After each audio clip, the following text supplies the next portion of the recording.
vous parler un petit peu de mes dernières lectures. Il y a du fantastique, du cozy mystery et également du roman graphique, et je vais peut-être commencer par ça puisque je les ai plus en ma possession, donc je vous mettrai la photo juste ici.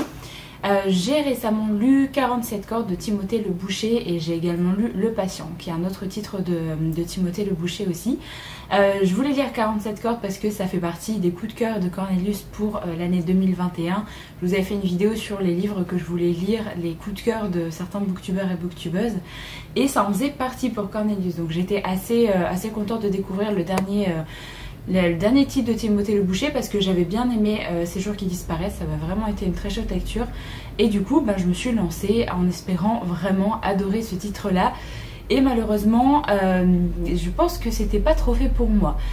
Dans cette histoire en fait on va suivre un jeune garçon qui va se balader au niveau d'une plage. Il va un peu nager dans la mer, tout ça, et il va tomber sur une femme qui est sur une sorte de yacht, et cette femme elle va lui dire qu'il n'a pas le droit d'être là parce que c'est un peu une plage privée. Donc il va s'excuser et il va vouloir partir, mais cette femme est assez bizarre parce que c'est pas forcément une personne normale. Cette femme est capable de modifier son apparence, aussi bien des hommes que des femmes, et elle va se mettre à suivre notre personnage principal pour je ne sais quelle raison. Donc elle va prendre l'apparence de plusieurs personnes, de femmes, pour essayer de le faire s'arrêter pour l'aider, après d'une personne qui va faire de l'escalade avec lui. Enfin voilà, elle va essayer de rentrer dans son cercle d'amis et de vraiment être assez proche de lui. Mais on comprend pas trop en fait ce qu'elle cherche à faire, et on comprend pas trop qui elle est elle. Et on va suivre un petit peu la vie de notre personnage du coup. Savoir que son rêve c'était de rentrer dans un orchestre vu qu'il est harpiste. Et un petit peu ce qui va se passer parce qu'il va rentrer justement dans un orchestre où sa sœur également est présente. Et il va faire la rencontre de plein de personnes et on va suivre un petit peu ses péripéties là-bas. Je vous en dis pas plus parce que c'est... Alors il n'y a pas forcément beaucoup de péripéties dans le roman. C'est vraiment un livre qui prend son temps également, et on va découvrir un petit peu ce qu'est la femme qu'on a rencontrée au début du roman. Et il y a également une deuxième partie qui n'est pas encore sortie pour cette histoire. Donc c'est une première partie, il y a la seconde, je ne sais pas quand est-ce qu'elle doit sortir, si elle a été annoncée. Alors ce qui m'a plu déjà c'est les dessins, parce que j'adore les dessins et la colorisation que fait Timothée Le Boucher dans ses livres. J'adore, franchement je trouve ça vraiment magnifique. Par contre ce livre m'a mis tellement mal à l'aise. J'avais vraiment l'impression de suivre un stalker tout au long du livre. Et c'était pas forcément plaisant. Moi c'est le genre de personne que j'aime pas forcément suivre. Je déteste regarder des séries ou des trucs comme ça sur ce genre de personnes. Je trouve ça hyper malaisant, hyper bizarre. Et c'est un peu le sentiment que j'ai eu tout au long de ma lecture. C'est le sentiment de malaise et c'était juste bizarre, et je comprenais pas du tout où l'auteur voulait arriver, ce qu'il cherchait à mettre en place. Et au niveau des personnages, je me suis attachée à aucun des personnages. J'ai eu un peu de mal au niveau des expressions que Timothée Le Boucher a fait par rapport à ses personnages. J'ai trouvé que au niveau des dessins, des visages vraiment, je trouvais que ça retransmettait pas forcément beaucoup les émotions, et je suis vraiment restée à l'écart de tout ce qu'il pouvait ressentir. Donc je me suis attachée à aucun personnage, même notre personnage principal, donc c'était un petit peu compliqué. Voilà, je peux pas trop en dire sinon je rentre un peu trop dans les détails, mais vraiment le sentiment de malaise tout au long de cette lecture m'a pas quitté, donc ça n'a pas été un moment hyper agréable pour moi. J'ai trouvé ça très bizarre. J'avais l'impression que vraiment l'auteur il cherchait à mettre en évidence également un petit peu les travers de l'espèce humaine, les travers que peuvent peut-être avoir certains riches, parce que du coup ils ont de l'argent, donc ils ont une certaine forme de pouvoir, et donc voilà, ils cherchaient à mettre ça en place.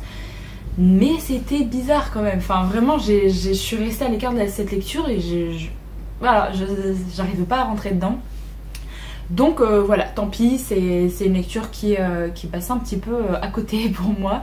Je lirai peut-être la suite pour voir où l'auteur veut arriver dans cette histoire, parce que la fin, La fin donne envie de savoir ce qui va se passer avec notre personnage principal, mais si je vois que le sentiment de malaise continue, j'arrêterai très vite, je pense, la lecture. Donc voilà, c'est un sentiment pas très cool pendant la lecture, vraiment, de sentiment de malaise, etc. Ça m'a pas forcément plu plus que ça. Peut-être que c'est ce que l'auteur cherchait à faire ressentir à son lectorat, mais clairement ça n'a pas été... ça n'a pas été une très bonne découverte pour moi, ce titre. Par contre, ensuite, j'ai lu Le Patient, qui est également de Timothée Le Boucher, qui est sorti il y a pas mal de temps déjà, hein, je crois. Je sais pas s'il est sorti avant Ces jours qui disparaissent ou après, mais c'est un titre qui date un petit peu. Et là, on va suivre un jeune homme qui va être le seul survivant d'un massacre de sa famille. Donc, il y a toute sa famille, ses frères et sœurs, voilà, toute sa famille qui est mort, en fait, assassinée. Et on lui dit que c'est l'une de ses sœurs qui a tué toute sa famille et qui a essayé de le tuer également. Lui, il va être à l'hôpital pendant pas mal de temps et il va se réveiller que beaucoup plus tard. Et il va avoir un peu de mal au niveau musculaire, etc. Sa rééducation va prendre du temps et on va suivre un petit peu ce qui va se passer avec lui à l'hôpital. Il va rencontrer d'autres personnes, on va avoir d'autres personnages qui vont rentrer en jeu également. Et il va y avoir une psychologue qui va arriver, psychologue ou psychiatre, je sais plus, qui va arriver et qui va essayer de l'aider, puisque pour lui c'est un petit peu comme si cette épreuve s'était passée hier, vu qu'il était dans une sorte de coma, je crois.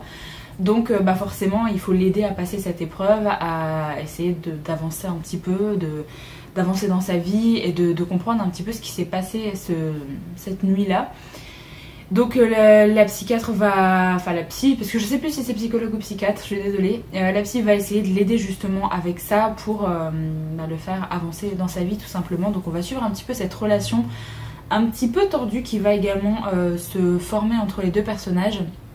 Et on va également suivre les autres personnages qui sont présents dans cet hôpital, que ce soit des personnages du domaine médical, mais également d'autres patients. Donc on va avoir plein de petites histoires comme ça qui vont alimenter le récit. Celui-là, franchement, j'ai plutôt bien aimé.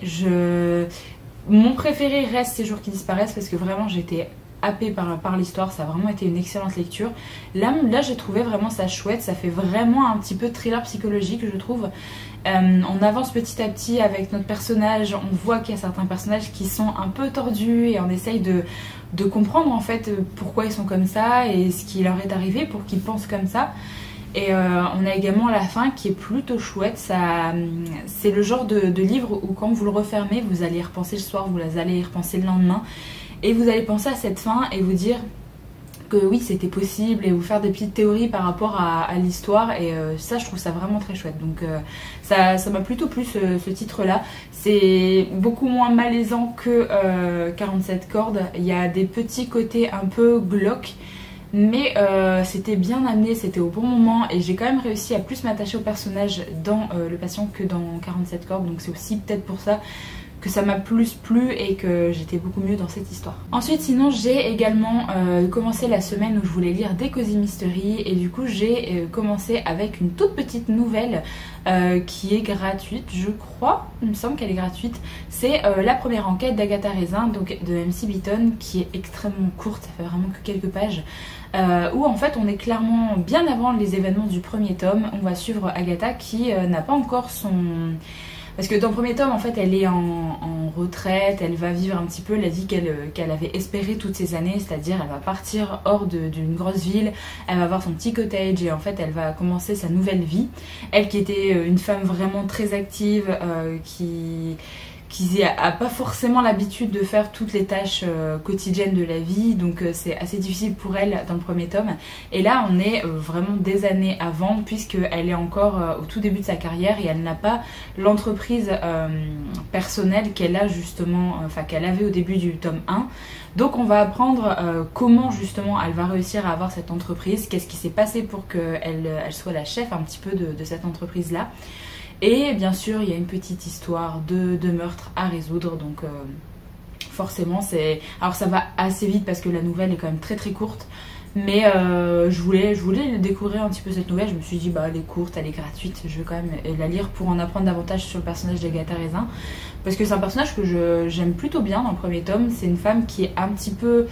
compliquée à appréhender parce que c'est une femme forte, elle sait ce qu'elle veut, elle n'est pas forcément très amicale, mais elle a quand même un côté où on a envie de s'attacher à elle et on a envie de suivre un petit peu ce qu'elle va vivre au fur et à mesure, parce qu'on sent qu'elle change au fur et à mesure qu'elle va atterrir dans le cottage, je sais plus quelle ville c'est. Donc voilà, j'ai vraiment bien aimé la suivre. Par contre là, dans cette nouvelle, je trouve que si vous n'avez pas encore débuté cette série, pas vraiment vous fier au caractère d'Agatha Raisin qu'il y a dans cette nouvelle, parce que je trouve qu'elle est insupportable. Elle est pas du tout amicale, on a juste envie de la tarter tous les 2 secondes et de passer à autre chose. Mais ce serait vraiment dommage de vous arrêter uniquement à cette nouvelle. Donc je pense que la nouvelle est bien à lire un peu plus tard, une fois que vous avez commencé à lire la saga des enquêtes d'Agatha Raisin, parce que là vraiment c'était pas possible au niveau de son personnage. Sinon au niveau de l'enquête, etc., c'était sympa à suivre. Je peux pas vraiment rentrer dans les détails parce que sinon je vous spoil un élément, mais voilà, c'était quand même très sympa à lire, ça se lit extrêmement vite et du coup ça m'a donné envie de lire la suite des aventures d'Agatha Raisin. Donc j'aimerais bien lire le tome 2 assez prochainement. Donc voilà pour la petite nouvelle en numérique que j'ai lue. Ensuite j'ai donc continué avec les Cozy Mystery et également dans les suites de saga, puisque j'ai lu le tome 2 des enquêtes d'Anna Swanson. Donc c'est Meurtre et Charlotte aux fraises de Joanne Flock qui est sorti chez le Cherche Midi. Je suis très contente de l'avoir enfin sortie de ma pile à lire également. J'essaye d'avancer dans mes séries, notamment les Cozy Mystery, parce que c'est des séries qui sont à rallonge. Et là, on va suivre une nouvelle enquête avec notre personnage d'Anna Swanson, qui est une jeune femme qui a un cookie jar, qui travaille là-dedans. Elle a plaqué son ancien job pour vraiment se consacrer à quelque chose qu'elle aimait, notamment la pâtisserie. Donc on va suivre un petit peu ses péripéties dans le premier tome, on apprend à la connaître, sa situation familiale. Il y a également une petite résolution de meurtre dans le premier tome. Et là, Anna Swanson va être un petit peu jurée pour un concours de pâtisserie, et pendant ce concours il va y avoir un des autres jurés qui va être assassiné chez lui, et bien sûr on va commencer à se demander ce qui se passe, et elle va bien sûr commencer à mettre son nez partout, vu que un des flics est son beau-frère. Du coup elle va avoir un petit peu des nouvelles de l'enquête et savoir ce qui se passe. Donc elle va commencer à farfouiller un petit peu partout dans la ville pour savoir ce qui a pu se passer à ce jeune homme qui est mort. Qui est un personnage qu'elle n'aime pas forcément, parce qu'il a fait certaines choses qu'elle ne tolère absolument pas et qu'on ne tolère absolument pas en tant que lecteur non plus. Donc forcément c'est un personnage qu'on n'aime pas. Mais il y a quand même eu un meurtre, il y a quelqu'un qui l'a tué, donc il y a quand même un meurtrier en liberté. Donc on cherche à savoir ce qui s'est passé. Et elle retourne du coup dans les petites enquêtes avec sa sœur. Donc c'est vraiment un duo que j'aime bien. C'est un deuxième tome que j'ai vraiment préféré par rapport au premier. Je trouve que au niveau de l'enquête c'était plus sympa, c'était plus dynamique à suivre. Dans le premier tome c'était sympa, mais il y avait quelques longueurs, donc là j'ai vraiment été happée par l'histoire. J'aime vraiment bien le personnage d'Anna Swanson, même si je trouve que c'est assez difficile de l'apprécier. Il y a vraiment certains moments où elle a des réactions et je les comprends pas forcément. Elle a vraiment une façon de parler, de voir les choses qui est très fermée, vraiment. C'est un petit peu compliqué des fois de continuer à l'apprécier, même s'il y a des moments, elle s'ouvre à plein de choses, elle dialogue avec plein de gens, on voit qu'elle a un côté très amical, on a envie de s'attacher à elle. Il y a des moments, elle a des réactions, je comprends pas, donc ça bloque un petit peu mon attachement que j'ai envers ce personnage d'Anna Swanson, mais j'aime quand même bien l'ambiance avec le cookie jar, le fait que voilà, on suive justement une femme avec sa sœur qui va enquêter sur des petites choses. Il y a également des personnes qui... il y a sa mère en fait qui essaye de la caser parce qu'elle a la trentaine et qu'elle est avec personne. Du coup voilà, il y a des prétendants, on va dire, que sa mère essaye de lui présenter. Donc il y a vraiment un côté où voilà, on s'attache quand même à elle et on aime bien suivre ses petites enquêtes. Donc voilà, je lirai la suite avec plaisir parce que ça se lit extrêmement bien. Vous avez des petites recettes à chaque fois dans les livres aussi. C'est clairement le genre de Cozy Mystery qui se lit extrêmement vite. En plus c'est un format vraiment carré, donc on a l'impression qu'ils sont très très gros. Ça fait 380 pages et c'est vraiment tout petit, c'est vraiment limite un tout petit peu plus haut qu'un poche. Donc ça se lit vraiment très très bien. Et j'ai donc continué dans les Cozy Mystery et dans les suites de saga aussi, puisque j'ai lu le tome 4, le 4e tome, oui voilà, des détectives du Yorkshire. Donc c'est Rendez-vous avec le poison de Julia Chapman et qui est sorti chez La Bête Noire de Robert Laffont. Franchement, j'ai adoré ce tome-là. Je pense que c'est mon préféré de la saga parce que on suit vraiment Samson et Delilah et on a vraiment une grosse partie du roman qui concerne nos deux personnages principaux. On a, alors pour faire un résumé, on a Samson qui revient de Londres après plusieurs années d'absence, sauf qu'il s'est passé pas mal de choses et que la ville de Bruncliffe, donc là où il habitait quand il était enfant, lui en veut quand même sur beaucoup de points. On n'apprécie pas forcément qu'il soit parti, du coup on le considère un petit peu comme un étranger même s'il est né dans cette ville, donc c'est un peu compliqué. On a retrouvé Delilah qui était vraiment une de ses amies d'enfance et également voilà, des personnages qui sont assez proches de lui parce qu'il y a un autre personnage qui fait le lien entre tout ça, mais je peux pas trop vous en dire. Et également son père avec qui il a une relation assez compliquée puisqu'ils ont perdu, enfin son père a perdu sa femme et Samson a perdu sa maman quand il était jeune et suite au décès de sa maman, ça a été un peu compliqué pour son père, il est parti dans l'alcoolisme et du coup la relation entre Samson et son père a été extrêmement compliquée.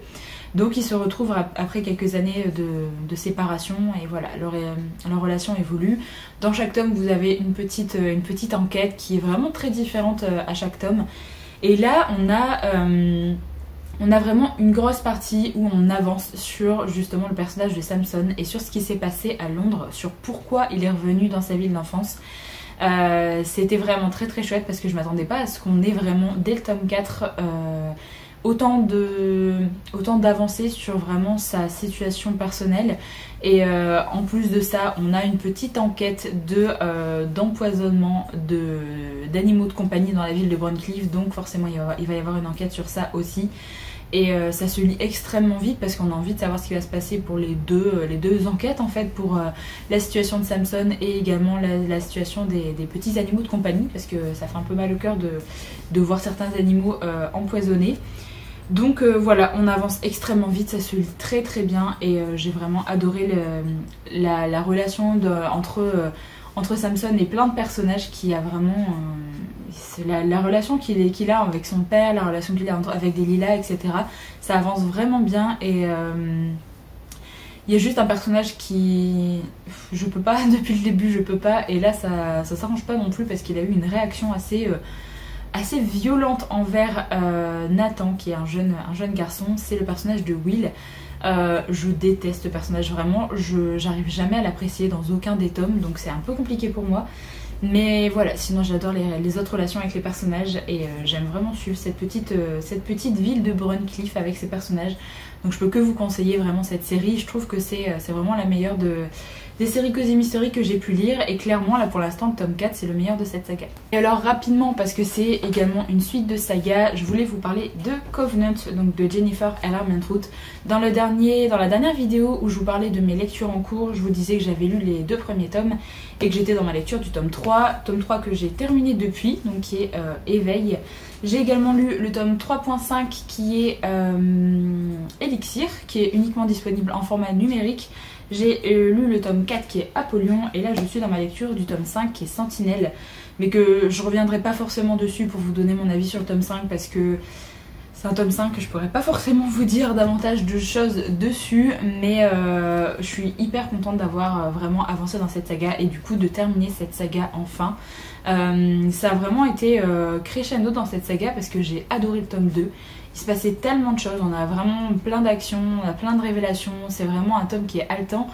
Et on a le tome 3 qui met un petit peu un virage, je trouve, dans cette saga parce qu'on a le côté mythologique qui est extrêmement approfondi dans le tome 3 et qui du coup va apparaître pour la suite de cette saga et je trouve ça vraiment très très chouette parce qu'on a plein de côtés mythologie grecque qui sont amenés avec certains personnages assez classiques de la mythologie grecque qu'on va voir dans cette saga. Et j'ai trouvé ça très très chouette parce que je m'attendais pas à voir vraiment des personnages de la mythologie grecque qui sont amenés dans cette saga. Je pensais vraiment qu'on allait rester avec les hématoi, les sangs purs, les sangs mêlés et les covenants, tout ça. Et en fait non, on prend une autre dimension dans cette saga et je peux pas trop vous dire pourquoi, mais voilà, j'ai beaucoup aimé que justement le côté mythologique soit beaucoup plus mis en avant dans ce tome 3. Alors la nouvelle 3.5 est quand même utile à lire parce qu'on a des informations sur ce que va vivre Alex pendant une certaine période de sa vie et c'est quand même assez important. Je trouve qu'elle traîne un petit peu en longueur quand même parce que c'est un petit peu redondant, c'est un petit peu la nouvelle un peu bonus pour les fans de la saga et les fans de certains personnages, notamment le personnage d'Aiden. Donc voilà, c'est un petit bonus qui est quand même important à lire, sinon je trouve qu'on comprend pas trop en fait les événements du début du tome 4. On peut supposer ce qui s'est passé, mais je trouve quand même que ça donne en plus d'avoir lu la nouvelle. Alors par contre le tome 4, il était extrêmement long. C'est clairement le tome qui m'a déçu pour l'instant parce qu'il était long, il s'est pas passé grand chose. On tournait en rond dans les événements. Il y a vraiment que le dernier tiers du tome 4 qui m'a vraiment plu parce que on a pas mal d'actions, on a des petites révélations, il se passe pas mal de choses et nos personnages sont enfin obligés de se bouger pour faire avancer les choses.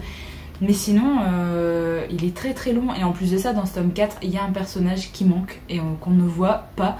Et on en entend parler parce que forcément les personnages en parlent, on sait un petit peu ce qu'il est en train de faire, etc. Mais du coup il n'est pas présent plus que ça et c'est clairement un personnage que moi j'aimais vraiment bien dans le début de la saga et je trouve ça très dommage qu'on l'ait vraiment squeezé comme ça dans un tome complet. Donc j'espère vraiment, parce que là je viens de démarrer le tome 5 et j'espère vraiment que dans ce dernier tome ce sera différent, qu'on va vraiment revoir ce personnage et qu'on va vraiment s'attarder un petit peu sur ce qui se passe avec lui. Parce que ça me manque un petit peu et j'espère aussi qu'il y aura beaucoup plus d'action. Après celui-là est quand même beaucoup plus court, il fait 70 pages de moins je crois que le tome d'avant. Donc peut-être que du coup l'auteur a vraiment condensé un petit peu ce qui se passe, a condensé l'action et ça va peut-être être beaucoup plus intéressant dans ce tome 5. J'espère parce que c'est la fin de la saga et j'ai vraiment envie que ça se termine en beauté parce que clairement c'est une saga que j'adore. J'ai vraiment adoré tous les événements du début de cette saga. Il y a vraiment que le tome 4 qui m'a un peu déçue. Parce que ça traînait en longueur. C'est vraiment le niveau du rythme, je trouve. S'il y a vraiment une cassure par rapport au tome précédent, c'est très très lent. C'est beaucoup. C'est un petit peu mélodramatique, je trouve, avec le personnage d'Alex. Mais voilà, j'aime quand même bien cette saga. J'adore la saga. De toute façon, si vous aimez la mythologie grecque, je peux que vous conseiller cette saga. Si vous aimez tout ce qui est un peu urban fantasy, enfin tout ce qui est. Des romans fantastiques avec un peu de romance, ça peut vraiment vous plaire. Il y a beaucoup d'action quand même généralement dans la saga, à part dans le tome 4 où il y a un petit creux au début, mais cette saga vaut vraiment le coup, donc je vous conseille vraiment de vous lancer dedans si jamais c'est pas encore fait. Ça se lit extrêmement bien parce que c'est des formats semi-poche aussi et c'est l'écriture de Jennifer Lamantrout, donc forcément ça se dévore. Donc j'ai hâte de terminer le tome 5. Peut-être que je vous en parlerai vite fait sur Instagram ou quand je posterai peut-être une photo pour avoir dit que j'ai terminé cette saga. Je vous donnerai peut-être mon avis final sur le tome 5 là-bas. Mais c'est vrai qu'en vidéo, je vois pas trop ce que je peux rajouter de plus parce que il se passe tellement de choses que je peux pas forcément vous parler du tome 5 sans vous spoiler la saga, etc. Donc n'hésitez pas à aller voir ma vidéo précédente où je vous parle justement du premier et du deuxième tome où je fais vraiment un résumé de ce qui se passe. Parce que voilà, c'est un peu compliqué pour moi d'en faire un maintenant parce qu'il s'est passé tellement de choses que c'est un peu compliqué. Mais voilà, j'aime vraiment beaucoup cette saga et j'ai plutôt hâte de la terminer. J'espère bien avancer aujourd'hui et si jamais j'arrive pas à la terminer aujourd'hui, je la terminerai demain. Mais normalement, je pense qu'il y a moyen que je le termine aujourd'hui. Donc au niveau de ma prochaine lecture, je sais pas trop ce que je vais lire encore. Je sais pas si j'essaye de lire le tome 2 du Cozy Mystery qui me reste parce que j'en ai mis qu'un seul autre dans ma pile à lire pour ce challenge qui est le tome 2 du chat du bibliothécaire de Miranda James. J'aimerais bien essayer de le lire parce que le tome 3 arrive dans pas si longtemps que ça, donc j'aimerais bien le lire rapidement et en plus de ça il est quand même très court. Donc je me dis qu'il y a moyen qu'en début de semaine j'essaye de le lire pour genre mardi ou mercredi commencer une autre semaine de lecture. Surtout que là j'ai commencé une lecture audio qui est une lecture pour la prochaine semaine vu que c'est... la prochaine semaine ce sera une semaine de romance contemporaine et j'ai commencé une lecture audio avec ça. Parce que c'est un titre que j'avais en version anglaise et que j'avais démarré et j'avais jamais réussi à m'y mettre parce que au niveau des tournures de phrases etc c'était un anglais un petit peu compliqué pour moi, donc j'avais toujours laissé de côté ce titre là qui est un titre extrêmement connu quand même parce que ça a fait le buzz quand il est sorti en français et j'ai jamais pris le temps d'y revenir. Donc là je suis en train de le lire en version audio et c'est Forbidden de Tabitha Suzuma qui est vraiment un livre un petit peu compliqué au niveau des thématiques abordées. Pour l'instant je vous en parle pas, je vous en reparlerai dans la prochaine vidéo, mais c'est voilà, j'espère vraiment que ça va me plaire. Pour l'instant c'est un peu compliqué parce que la situation des deux personnages qu'on suit est pas facile à lire. Je ressens déjà beaucoup de haine envers la maman des personnages. Donc bref, je vous en reparlerai dans la prochaine vidéo quand j'aurai terminé, parce que c'est le genre de livre où j'attends vraiment de le lire complètement avant de vous donner mon avis, parce que c'est un sujet, une thématique qui est un petit peu compliquée à aborder dans les romans, donc j'attends de voir si c'est bien fait ou pas et si ça m'a plu aussi ou pas. Donc voilà, je vais terminer la vidéo ici, comme ça je vous ai parlé un petit peu de mes dernières lectures. J'espère en tout cas qu'elle vous a plu. Je vous remercie d'avoir regardé jusqu'au bout. N'hésitez pas à me dire un petit peu ce que vous êtes en train de lire en ce moment. Je vous retrouve très bientôt pour une prochaine vidéo, donc en attendant, prenez soin de vous.